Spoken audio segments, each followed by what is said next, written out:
It was the kind of afternoon Ohio wears like a funeral suit.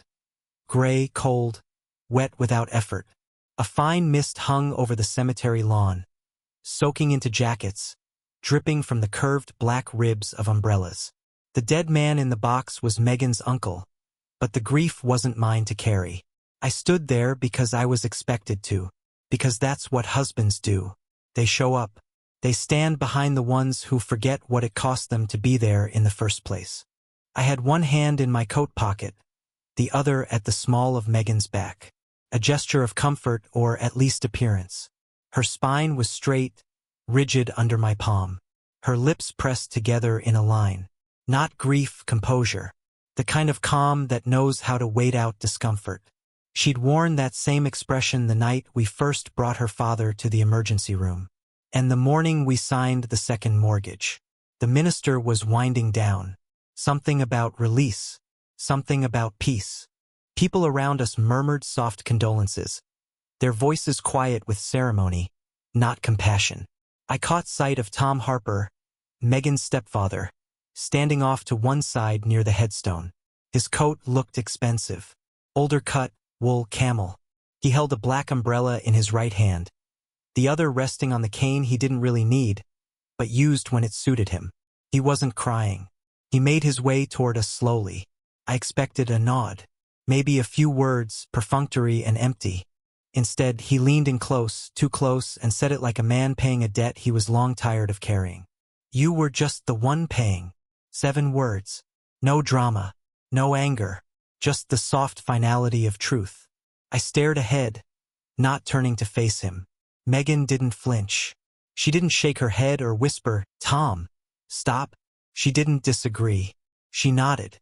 One short, simple nod, as if confirming something that had been said behind closed doors for years. Something rehearsed.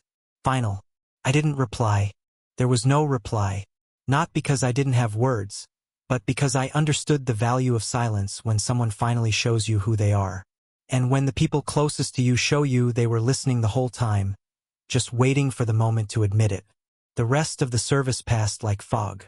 I didn't hear the closing prayer. I don't remember walking back to the car. My coat was soaked. My shoes were mud-caked at the ankles.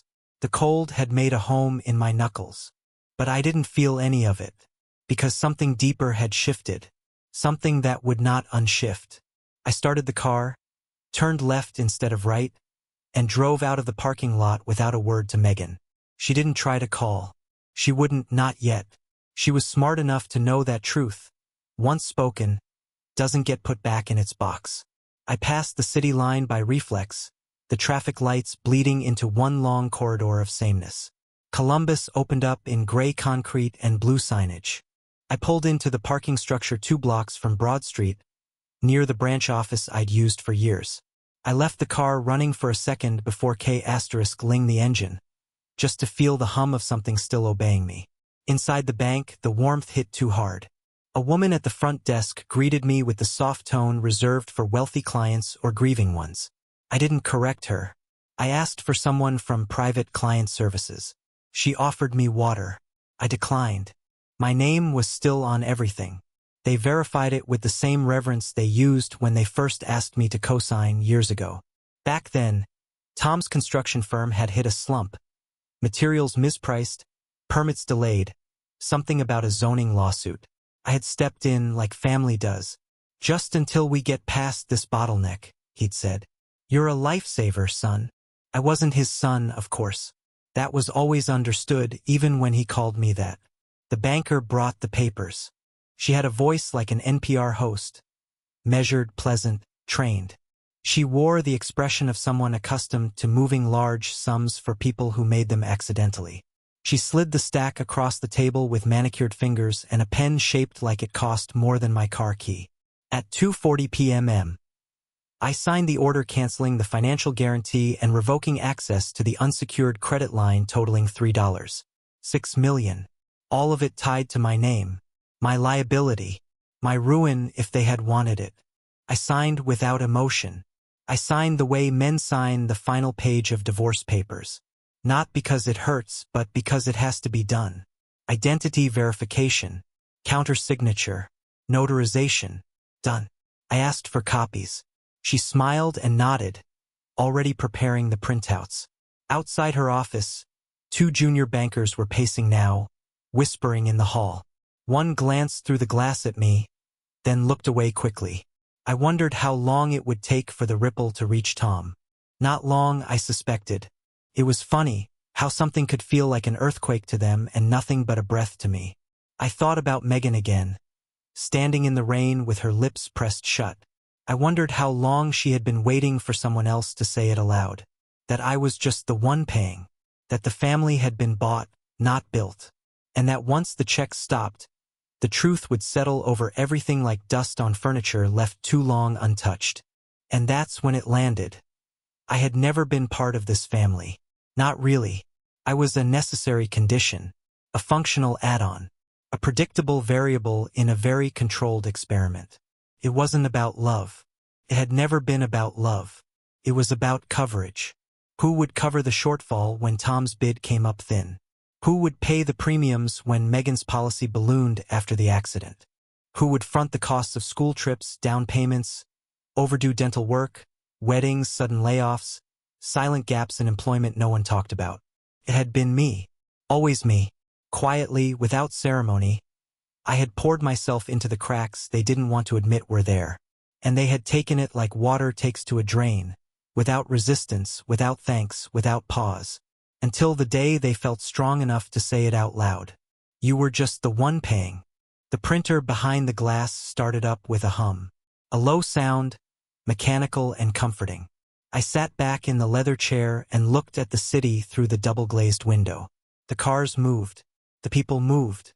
My pulse didn't, because something else had stopped. Not just the money. Something deeper. The illusion.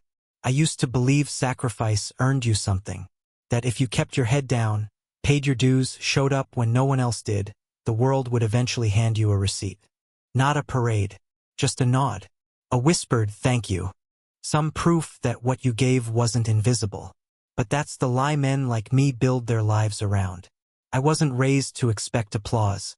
I was taught to endure, to work, to pay what others couldn't. Megan came with obligations when I married her. A house in need of renovations, a child from her first marriage, Cassidy, who was 10 at the time and already old enough to decide what kind of man I wasn't. Megan had charm, but she also had silence. The kind that settled in her bones, that let people draw their own conclusions. When Tom spoke, she listened. When Cassidy sulked, she softened. When I stood alone, she turned away. Still, I stepped in. I covered Cassidy's private school tuition when her biological father missed payments. Temporary trouble, Megan had said. It won't be like this forever. I added her to my insurance. Picked up the difference when her braces needed adjusting mid-year and the provider wouldn't cover it. I bought the books, paid for the trips, helped with the college fund. Not because I was asked to, but because the house needed balance and I was the only one holding the scale. That's the part no one ever tells you. Stepfathers are expected to give like fathers but accept less than strangers. You're not allowed to ask why your name isn't on the family photos, or why the child you feed won't call you dad. Even when her real father disappears for entire seasons. You're not allowed to ask why the woman who sleeps beside you doesn't speak for you when her family speaks against you. You're just the one paying. The documents I signed at the bank weren't impulsive. They were overdue. I had kept a folder in my drawer for years, copies of guarantees, co-signed loans, credit extensions. Some were for Tom's business. Bridge loans, equipment leases, sudden shortages that just needed a short-term fix. Others were for Megan, her student loans, refinanced in my name to lower the rate. The house itself had been restructured twice under my credit rating. Quiet deals. Family solutions. I had never said no. Not once. Not when it mattered. Until now. By 2:40 p.m. The last document was signed. The manager, Mr. Callahan, someone I had worked with before, offered a shallow smile that didn't reach his eyes. This will take effect immediately, he said. Is there anything else we can assist you with today? I shook my head. No, I said. That'll be all. But it wasn't. Within 40 minutes, the atmosphere in the building began to shift. Not suddenly. Not with alarms, but like watching a storm arrive through glass. Quiet at first, then impossible to ignore. A junior associate passed by my room 3 times in 5 minutes. Another paused to refill her coffee, but never touched the mug. Phones started ringing across the floor. Not the customer service lines, the direct lines, the internal ones. I watched the branch manager step out of his office, glance toward mine, then retreat quickly, speaking into a headset. I knew what they were discovering. The lines were gone. The signature had changed the terrain. Every figure they thought was stable, every credit extension under Tom Harper and Sons, every unsecured line floated on my name was now exposed. There were no assets on the other end. No fallback. Just a black hole of promises and a missing net. Took about an hour. That's when the manager returned. His face was pale, sweaty around the collar, though the air was cool. He closed the door gently behind him and sat across from me, hands folded too carefully. "Mr. Eaton," he said, and the way he used my full name told me everything. "I'd like to ask you to stay a little longer, just until we verify some details." I raised an eyebrow. "Details?" He adjusted his tie, though it didn't need adjusting. "There's concern," he said. "A discrepancy. Some of the accounts under guarantee are now in arrears. Significant arrears." "Are they?" I asked as if surprised. "Yes, and since your signature revoked the standing guarantees, our internal risk division needs to assess, immediately. We may need to notify authorities. As a precaution, I'd like to call security. Purely procedural." His voice was careful. Not a threat. Not even an accusation. Just panic dressed in protocol. I smiled. "You do what you have to." Then I stood. Took the folder he'd printed for me. Buttoned my coat. "Thank you for your time," I said. He blinked. "Mr. Eaton." But I was already walking out. Outside, the sky had deepened, bruised with the low light of late afternoon. The city hummed. People moved along sidewalks, heads bowed to phones, lives progressing in safe, predictable increments. I stood on the curb and breathed. And in that moment it finally became clear. I had never been part of the family. Not truly. I had been its structure, the spine, the scaffolding. And like scaffolding, I was never meant to be seen. Just counted on. Quietly. Until the building was finished. Until I was no longer needed. That funeral, in the wet grass and whispered judgment, wasn't the breaking point. It was the reveal. The moment the mask slipped. Tom had said it like a fact. Megan had nodded like a prayer. And in that small ceremony, they had performed the burial of more than a man. They had buried the lie I had lived for years. Back at the car, my phone buzzed. A message from Megan. "Where are you?" No warmth. No concern. Just geography. I turned the screen face down. Back in our house, my house, Cassidy would be home from class. She'd likely be in the kitchen, AirPods in, complaining about something minor. The milk's expired. The Wi-Fi slow. Megan would be half listening, nodding, phone in hand, eyes elsewhere. None of them would know what had changed. Not yet, but they would. Soon. And when the bills came due, when Tom's firm couldn't place the next bid, when Cassidy's tuition bounced back, when Megan's student loan payments restarted at their original rate, they would finally understand what I had always known.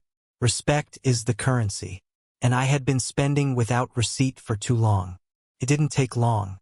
By the next morning, Megan's texts had multiplied. The first few were routine, shaped like concern, hollowed out by delay. "Everything okay? Can you call when you get a minute? Cass said you left without saying anything." But by afternoon, the language shifted. No more warmth. No more pretense. "I just got off the phone with Tom." "What did you do?" "The bank called. They're freezing his accounts." "Why would you do that? What are you trying to prove?" I didn't answer. I was already driving north by then, up the highway toward a small cabin I'd bought years ago, back when I still believed in second homes. The place no one else in the family had ever bothered to visit. It had no Wi-Fi, no television, no service unless you stood at the edge of the deck and tilted your phone toward the western ridge. Just trees and wind and silence. The kind of silence that doesn't ask anything from you. I watched the signal bars fade and let the phone die in the glove compartment. By the time I returned 2 days later, the temperature inside the house had changed. Not literally, but spiritually. Megan didn't meet me at the door. Cassidy didn't look up from her phone when I passed through the living room. A casserole dish sat untouched on the counter, its foil wrinkled like it had been peeled back and quickly abandoned. The quiet wasn't peaceful. It was anticipatory, like everyone was waiting for someone else to ask the first question, admit the first truth. Megan found me in my office. She stood in the doorway like a stranger, arms crossed, her mouth already set in the shape of disappointment. "You canceled everything," she said. I didn't look up from the mail. "Yes." "Why?" I turned a page. "Because I was told the truth." She didn't move. "Tom said they called from the bank. Said they're pressing fraud charges unless something gets resolved." "That's not my concern anymore." Her voice cracked, just slightly. "You don't mean that." I looked at her then, really looked. She wore the same cardigan she'd worn at the funeral. Her makeup was lighter, eyes sunken from too little sleep, lips cracked at the edges. "Do you remember what he said?" I asked. She didn't reply. "At the funeral. Do you remember what he said to me?" A pause. Then, "It wasn't meant like that. But it was said. And you didn't argue. You agreed." "I didn't agree," she said, but her voice wavered. "You nodded." "I didn't mean to." She caught herself, closed her eyes. It was the wrong moment. It was grief. "No," I said, standing now. "It was clarity.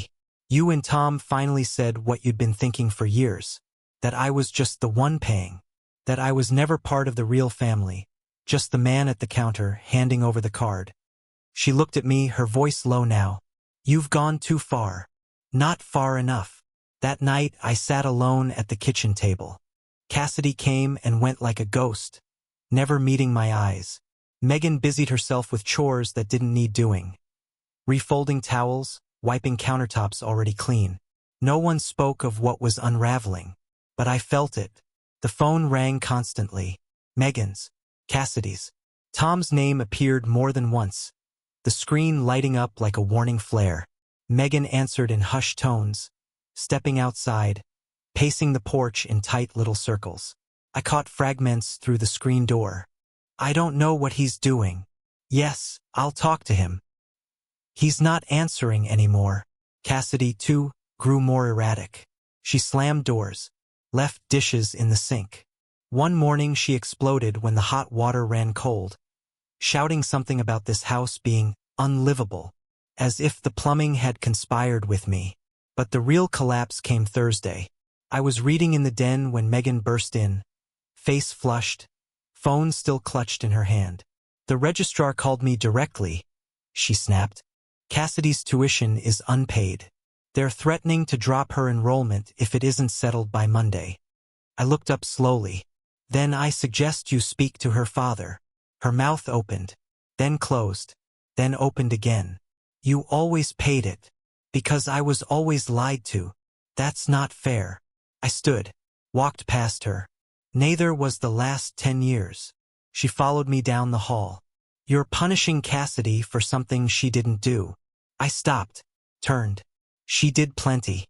You just didn't hear it." "What are you talking about?" "She called me a placeholder. Last Christmas. Said I was only here because her dad didn't want the job. Said I'd disappear once she graduated." Megan blinked, stunned. "I didn't tell you then," I added, "because I thought she was just angry, because I still believed things would get better." She was quiet now. Her arms dropped. Her voice softened. "She's a teenager.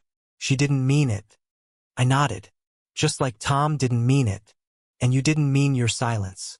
And none of you meant the weight you placed on me without asking." Her eyes welled. "You're blowing up everything." "No," I said. "I'm letting it fall." The next day, Cassidy didn't go to class.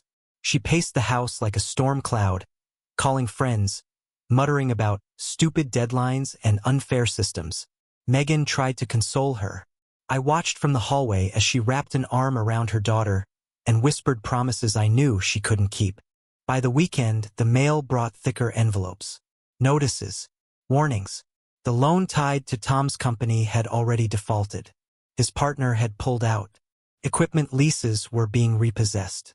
Megan stared at the documents like they were written in another language. I didn't offer to help, because that was no longer my role. That Sunday, Megan finally cracked. She sat across from me at the table, hands trembling, voice brittle with desperation. "What do you want from me?" she asked. I didn't answer at first, just looked at her. Really looked. "I wanted a family," I said. "I wanted to matter. I wanted to believe that showing up, providing, sacrificing meant something. That eventually someone would see it, say it, live like they understood it." Tears slid down her cheeks. "You did," she whispered. "No," I said. "You benefited. That's not the same." A long silence followed. And then, softly, I asked, "Do you even know how much I've paid?" She looked up, confused. "In 10 years. Have you ever added it up?" She shook her head. "$1, 3 million, I said. "That's what the books show. That doesn't include gifts, cars, groceries, emergency repairs, time, energy, sleep, years I'll never get back." She sobbed then, quiet, shuddering. But I didn't reach across the table, because I had nothing left to give. Cassidy moved out first. She didn't say goodbye. I came home one evening to find her bedroom empty. Closet stripped, drawers pulled open, a few hangers twisted on the floor like broken limbs. Megan stood in the hallway, arms crossed, her face tight with emotion she no longer shared with me. "She's staying with a friend near campus," she said. I didn't ask who.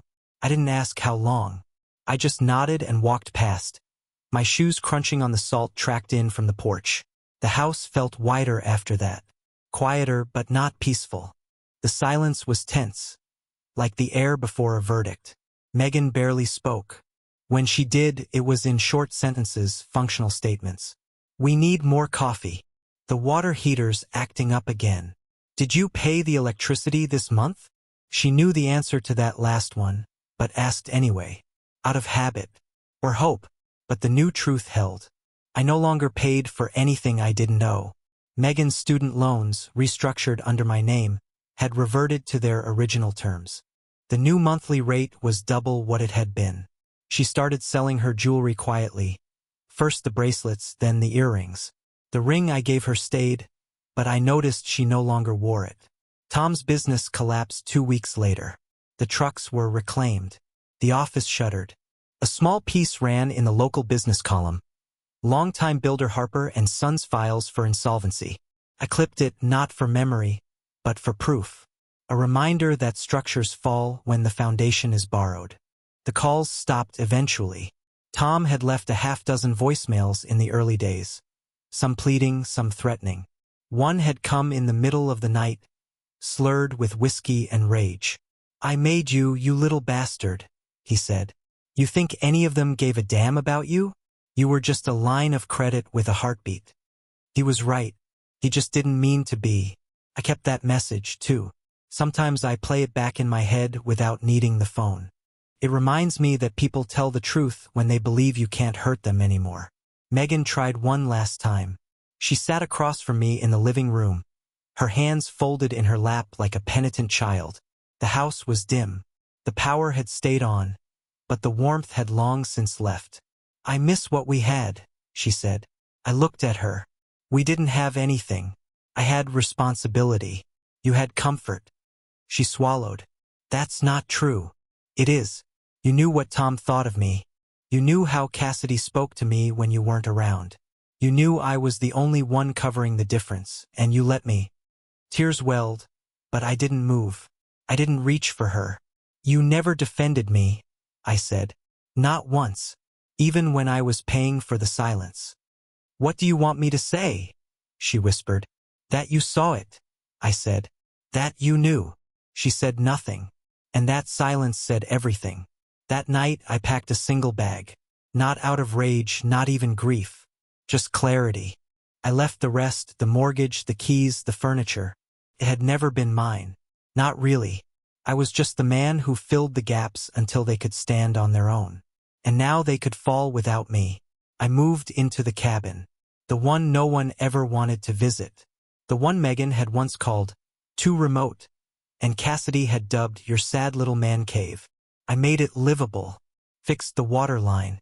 Rewired the generator. Burned the dead wood in the fireplace until the smoke no longer smelled like old memories. At first, I waited for someone to come, to call, to show up, to offer more than regret. But no one did. And in that absence, I found something I hadn't felt in years. Relief. Not peace. Not joy. Just a stillness that didn't demand explanation. Weeks passed. Then months. Winter bled into spring. The snow melted. The air softened. Birds returned. Somewhere out there, Cassidy was finishing her semester on loans I didn't co-sign. Tom was likely fighting a lawsuit or filing paperwork to protect what little was left. Megan? She hadn't reached out since February. I sometimes imagined her at the kitchen table, alone now, her hand hovering over her phone, wanting to call, knowing there was nothing left to say, because she knew I had reached the end of my giving. And when a giver stops, the world he held up begins to understand gravity. One afternoon in early May, I received a letter. Handwritten. No return address. But I recognized the slant of the script. Megan. Inside were only 4 sentences. I understand now what I asked of you. I can't take it back. But I hope you know it wasn't hate. It was cowardice. No apology. Just confession. It wasn't enough. But it was honest. And that mattered. I didn't write back. Not out of spite, but because she hadn't asked me to. Some stories don't end with reconciliation. They end with understanding. With the knowledge that everyone played their part. And some of us played it until our hands bled. I still hear from people occasionally. Old friends. Co-workers. Neighbors who ask what happened. Why Megan and I split. Why I left so suddenly after all those years. I tell them the truth. That I gave more than I had. That I waited too long to be seen. That sometimes, love isn't about blood or marriage or names on a deed. It's about being chosen. And when you're not chosen, everything you give becomes invisible. They nod. Some understand. Most don't. But I'm not telling it for them. I'm telling it for the man who sat in the funeral rain, silent, as his wife nodded at another man's verdict. I'm telling it for the man who signed his name to a family that never signed theirs back. I'm telling it for the silence that followed. And now I ask you, who was I in that story? The villain? The fool? The coward who walked away? Or the man who finally realized that love without respect is just servitude? You tell me, was I wrong to leave them behind? Or were they wrong to expect I'd never notice?